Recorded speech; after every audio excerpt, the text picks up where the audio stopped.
Kita ramekan acara tersebut. Saya sudah nyiapin ini kupon buat konco-konco nih Cak Soleh. Jadi acara itu kita ramekan dengan kedatangan konco-konco nih Cak Soleh yang pakai kaos hitam, no viral, no justice. Kupon nanti kita siapkan. Dan ya sambil berdoa teman-teman yang ikut, karena ada hadiah umroh, ono mobilnya, macam-macam ini hadiahnya ini. Ada sepeda listrik, ono mesin cuci, ada 10 kulkas, 5 stok smart TV, buahnya. Enggak ada jangan ngomong dia main HP.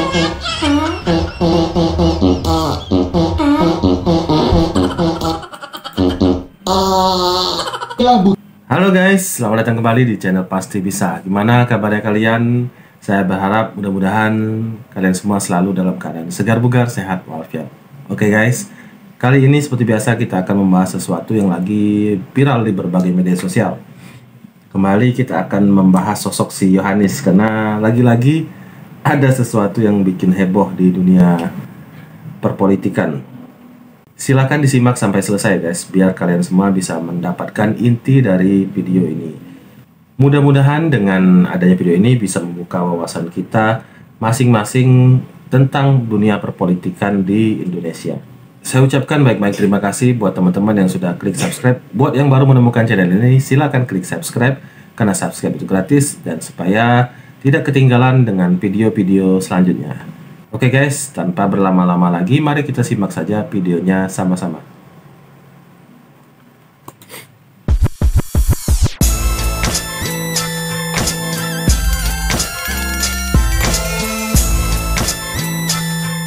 Buzzerwan Abud.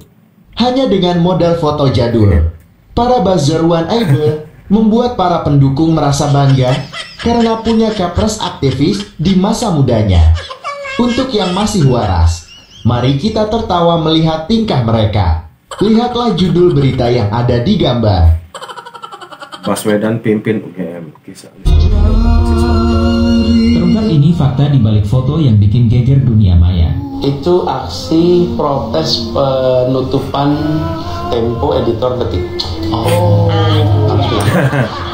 Dan kira-kira sejam ternyata karena pokok senjata.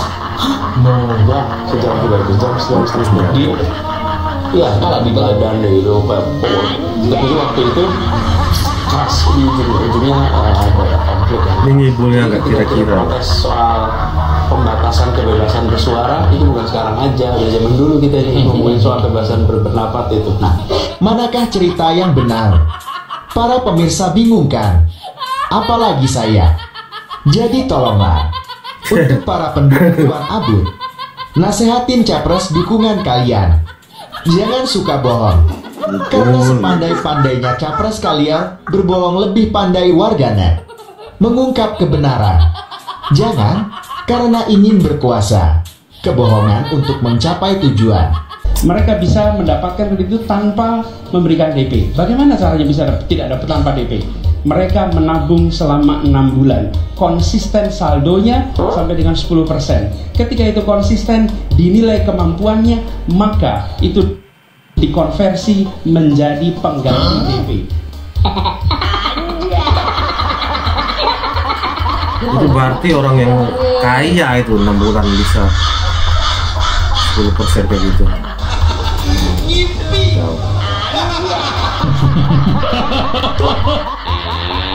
Parah.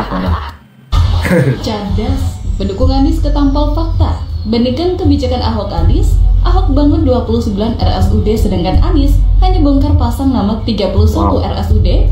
Perubahan nama sejumlah rumah sakit umum daerah di DKI Jakarta oleh Gubernur DKI Jakarta Anies Baswedan menjadi rumah sehat pada Rabu 3 Agustus 2022 masih terus kebanjiran kritik. Menanggapi kebijakan Anies yang mengganti nama rumah sakit, pegiat media sosial dan penulis buku digital memberikan sebuah perbandingan kinerja Ahok dan Anies. Diungkapkannya, Ahok selama menjabat Gubernur DKI Jakarta telah membangun 29 RSUD pada tahun 2016. Sementara kinerja Anies di akhir masa jabatannya hanya bisa mengganti nama rumah sakit menjadi rumah sehat. Ahok bangun 29 RSUD, Anies ganti nama 31 RSUD. Tulisnya melalui akun Twitter pribadinya @kurawajumat 5 Juli 2022. Melihat fakta yang disampaikan dengan nada kesal, Rudy Valinka mempertanyakan gubernur mana yang modal bacot. Anies hanyalah berani bermain kata dan bermulut besar tanpa bukti nyata. Dalam pernyataannya, Rudy menyajikan data dua berita. Berita pertama berjudul Bangun 29 kayak gini mau mimpin negara.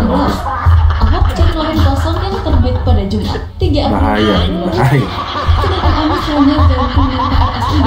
Ini daftar 31 lokasi rumah sehat untuk Jakarta terbit tanggal 5 Agustus 2020. Ini fakta ya guys. Kedua judul berita tersebut disampaikan untuk mendukung argumentasi perbandingan kinerja. Kamu apa? Mau nyampein apa? Oh ya. Ya, oke.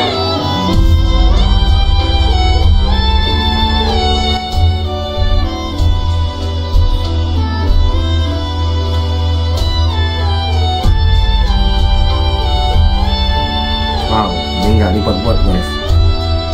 Ini bukan settingan ini.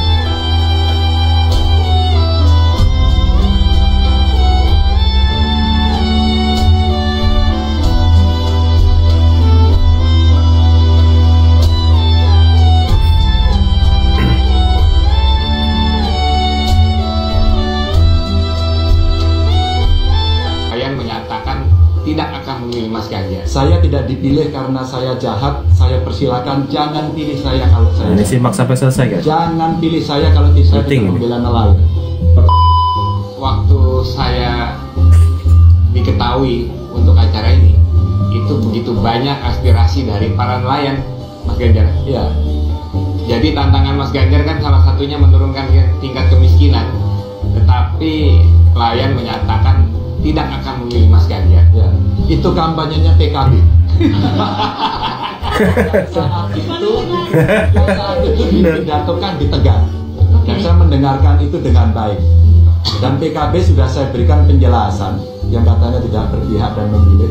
Saya tidak dipilih karena saya jahat. Saya persilakan, jangan pilih saya kalau saya jahat.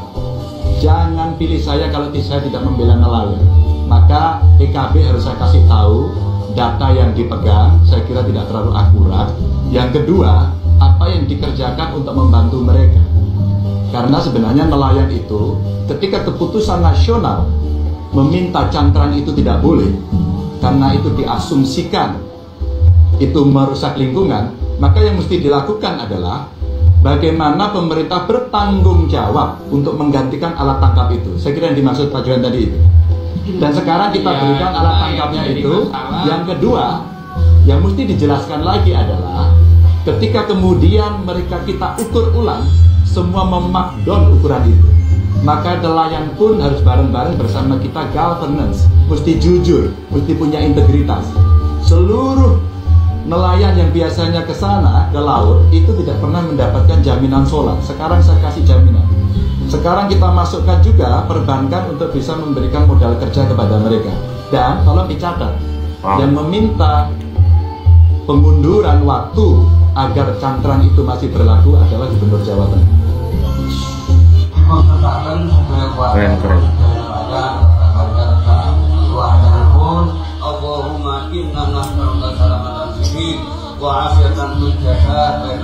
Nah ini Pak, ini guys,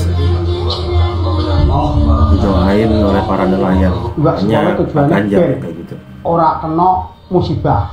Terus nelayan itu hasil akeh. Dan tujuan yang kedua, kami mengucapkan terima kasih pada Pak Ganjar.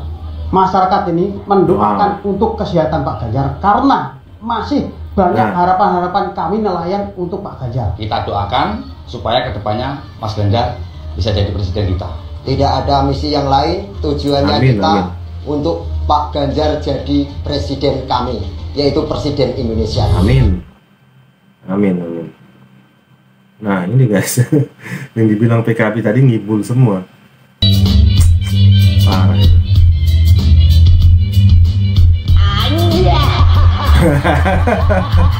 Wah ini cocok ini. Pas banget.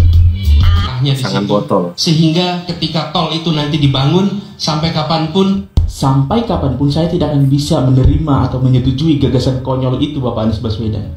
Anda memberikan gagasan yang enak didengar, seakan-akan berpihak, seakan-akan adil, padahal ngaco. Ya, kalau kita ulas lebih dalam, sangat-sangat ngaco. Nah, Anda mengatakan bahwa seharusnya masyarakat yang tanahnya terlewati atau terkena akses pembangunan jalan tol itu dianggap sebagai pemodal. Itu artinya apa? 1, Anda memaksa rakyat untuk ikut berinvestasi. 2, Anda tidak akan memberikan ganti rugi kepada rakyat karena tanahnya yang sudah terkena akses pembangunan jalan tol. Keren. Iya dong. Anda udah jadikan dia sebagai pemodal dengan paksa. Artinya apa? Artinya tidak akan ada ganti rugi kepada rakyat. Rakyat diharapkan menunggu keuntungan atau dividen yang akan berlangsung bertahun-tahun. Sementara di sisi lain, Anies, rakyat seharusnya mendapatkan ganti rugi seberapapun ruginya. Seharusnya mendapatkan ganti rugi terhadap tanahnya tersebut yang sudah dipakai atau digunakan untuk pembangunan jalan tol. Supaya apa? Supaya kemungkinan dia untuk mendapatkan aset lain atau mempergunakannya untuk kesejahteraan ekonominya ada. Tapi kalau Anda memaksa tanahnya itu digunakan sebagai bentuk penyertaan modal rakyat kepada pembangunan jalan tol dengan mengharapkan dividen yang mungkin akan bisa balik dalam berpuluh-puluh tahun, itu kan konyol. Program Anda kedengaran enak didengar di telinga saja enaknya, Anies. Tapi tidak untuk dilaksanakan.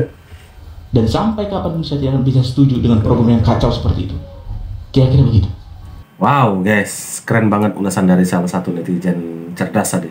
Bener banget, semua yang dikatakan netizen itu sangat masuk akal. Masa iya warga disuruh menjadi salah satu pemodal ataupun yang ikut serta dalam propertinya diikutkan dalam pembangunan jalan tol? Itu kan nunggu lama banget baru dapat untungnya, puluhan tahun di sana. Selama menunggu itu kira-kira warga itu makannya dari mana kalau nggak dapat biaya ganti rugi? Karena itu kan konyol banget. Gagasan Yohanes itu emang kedengeran indah banget bagi orang-orang yang nggak berpikir. Tapi kalau kita pikir lebih dalam lagi, itu konyol banget. Ide gagasan Yohanes itu konyol banget, gak masuk akal. Oke guys, itulah tadi beberapa kompilasi video yang sudah kita saksikan sama-sama. Gimana menurut kalian? Kalau ada komentar yang berbeda ataupun yang masukan-masukan lainnya, silakan tuliskan di kolom komentar. Tak lupa seperti biasa saya ucapkan banyak-banyak terima kasih buat kalian yang sudah klik subscribe. Buat teman-teman yang baru menemukan channel ini, silakan klik subscribe sekarang juga karena subscribe itu gratis dan semoga yang sudah subscribe diberikan rezeki yang limpah. Oke guys, sampai di sini dulu. Sampai ketemu lagi di video-video selanjutnya. Salam NKRI.